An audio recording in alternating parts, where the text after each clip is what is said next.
सुबह का अपडेट नहीं देखा है तो पहले उसको जाकर देखिए, उसके बाद इस वीडियो को देखिएगा। सलाम, नमस्ते, सत श्री अकाल। मैं हूं रजा और आप देख रहे हैं रजा ग्राफी की ईरान स्पेशल रिपोर्ट। ये मैं आपको दूसरा अपडेट दे रहा हूं, पहला वाला पहले ही पोस्ट कर चुका हूं, जाकर देख लीजिएगा। दोस्तों, बहुत बड़ी बात है जिसको अमेरिका ने छुपाया है, वो मैं आपको बताने आया हूं। मेरे दोस्तों, अमेरिका का एक ड्रोन जो 230 मिलियन डॉलर का था। मेरे दोस्तों, इस ड्रोन का नाम ट्राइटॉन सर्विलांस ड्रोन है। ट्राइटॉन जासूसी ड्रोन था। ये ईरान के करीब चक्कर काट रहा था। तवज्जो चाहूंगा, सुनिए ध्यान से। पिछले कई दिनों से ईरान ये जासूसी कर रहा था, ईरान के करीब उड़ रहा था। खुदा की कसम, अपडेट पक्की है कि अब ये ड्रोन जो 250 मिलियन डॉलर का है लगभग, गायब हो गया है। नदारत भैया, पता ही नहीं है किसी को गया कहां। और अमेरिका का पेंटागन इस पर चुप्पी बनाकर बैठा है, चुप्पी साध कर बैठा है। पत्रकार अगर कुछ पूछ भी रहे हैं इस बारे में तो पेंटागन जवाब नहीं दे रहा है। सबसे बड़ा अपडेट, ईरान के खिलाफ जासूसी ड्रोन, अमेरिका का एडवांस ड्रोन गायब। मैं ये क्यों कह रहा हूं कि बातचीत फेल है? क्योंकि अमेरिका कुछ और कह रहा है, ईरान कुछ और कह रहा है। ट्रंप ने अपने मुंह से कहा कि बातचीत चल रही है लेकिन मैं खुश नहीं हूं, ठीक। लेकिन इधर ईरान के विदेश मंत्री ने कहा कि काफी अच्छी बात रही है, काफी पॉजिटिव बात रही है, काफी आगे और बातें होना बाकी हैं और कई चीजों पर अभी और बातें होना जरूरी है। यानी अमेरिका कह रहा है कि बात बेकार हो रही है, ईरान कह रहा है बात बढ़िया चल रही है। सुनिए।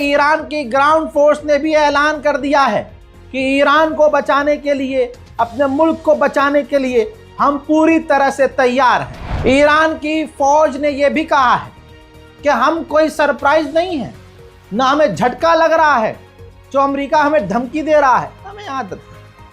हम पूरी तरह से तैयार हैं, हम प्रेशर में नहीं आएंगे, हम पैनिक नहीं होंगे। बस दुश्मन याद रखे कि हमारी उंगलियां ट्रिगर पर हैं।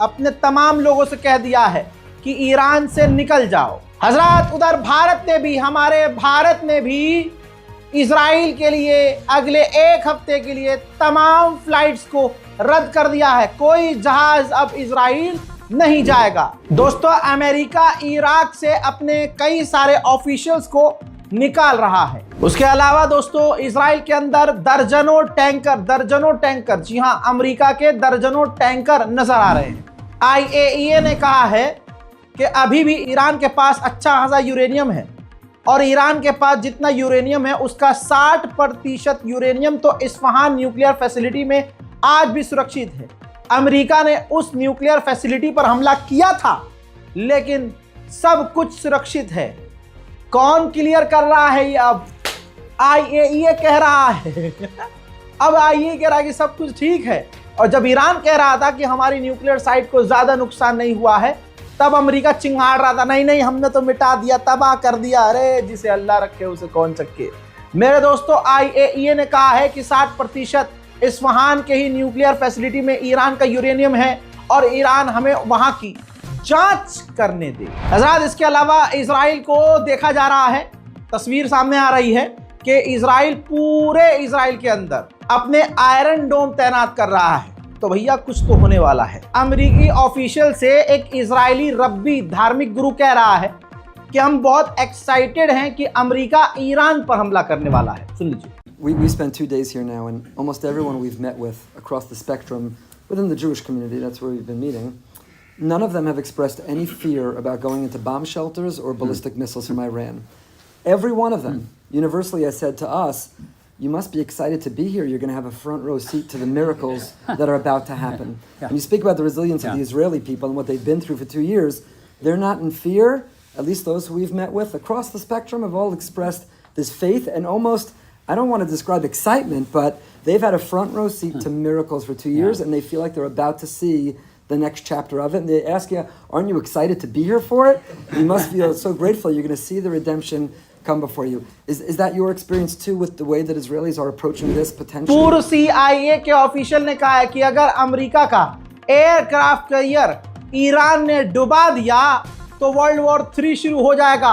अमा इसका मतलब ये हुआ कि CIA भी ये बात मानती है कि ईरान के पास इतनी कैपेबिलिटीज हैं, इतना वो सक्षम है, इतनी ताकत ईरान के पास है कि वो अमेरिका का एयरक्राफ्ट कैरियर डुबा सकता है। बेचारे आउल फाउल बक रहे हैं और आउल फाउल बकने में अपनी औकात खुद ही दुनिया के सामने रख रहे हैं। अमेरिका का वाइस प्रेसिडेंट अब बोल रहा है कि ये जो बातें चल रही हैं कि अगर ईरान और अमेरिका की जंग हुई तो ये सालों तक अमेरिका जंग में फंस जाएगा, ऐसा नहीं है। डिप्लोमेटिक रास्ते हैं हमारे पास, बट वो तो ईरान के हाथ में है कि ईरान किस तरह से हमसे बात करता है। बाकी जो हमने पास्ट में गलतियां की हैं वो हम दोबारा नहीं दोहराएंगे। हजरात, इसको आप ईरान को धमकी कह दो कि ईरान को धमकी है, या ये कह दो कि भैया इनकी हिम्मत नहीं है ईरान पर हमला करने की, कुछ भी कह सकते हैं। कुल मिला के बात ऐसी है, बड़ा अपडेट यह है कि दुनिया भर के तमाम बड़े देशों ने एडवाइजरी जारी कर दी है कि इजराइल और ईरान न जाएं। भारत ने भी एडवाइजरी जारी कर दी है। दूसरी बात ये कि ईरान ने मिडिल ईस्ट में तमाम अपने जो सहयोगी अरब देश हैं वहां से ईरानियों को निकलने को कह दिया है कि ईरान के लोग वहां से निकल जाएं। फिर इसके अलावा ईरान ने पूरी तरह से अपनी फौज को रेड अलर्ट पर किया हुआ है। इसके अलावा इजराइल ने अपने तमाम शेल्टर, बॉम्ब शेल्टर खोल दिए हैं और तमाम एडवांस एयर डिफेंस सिस्टम तैनात कर रहा है। तो आप समझ सकते हैं कि हालात बदल चुके हैं, कभी भी कुछ भी हो सकता है। याद रखिएगा, 2-3 चीज़ें हैं मैं अपने व्यूअर्स से कहना चाहूँगा। अरब पर भरोसा बिल्कुल मत कीजिएगा कि ये ईरान का साथ देंगे। बुरा वक्त आने पर, ज़्यादा बुरा वक्त आने पर चाइना और रशिया भी ईरान का साथ नहीं देंगे। याद बोल रहा हूँ मैं, लिख के रख लीजिएगा, यही होगा। तीसरी बात याद रखिएगा, ईरान न परमाणु बना रहा था, न बना रहा है, न बनाएगा, लेकिन इसी का बहाना बनाकर अमेरिका और इजराइल हमला करेंगे और इस पूरी जंग में ईरान अकेला है। फिलहाल के लिए इस अपडेट में इतना ही। इस रिपोर्ट को शेयर कीजिएगा, चैनल को हमारे सब्सक्राइब कर लीजिए रज़ाग्राफी अनस्क्रिप्टेड, ताकि आपको इसी तरह से स्पेशल रिपोर्ट्स मिलती रहें। मैं हूं रज़ा और आप देख रहे थे रज़ाग्राफी अनस्क्रिप्टेड। जय हिंद।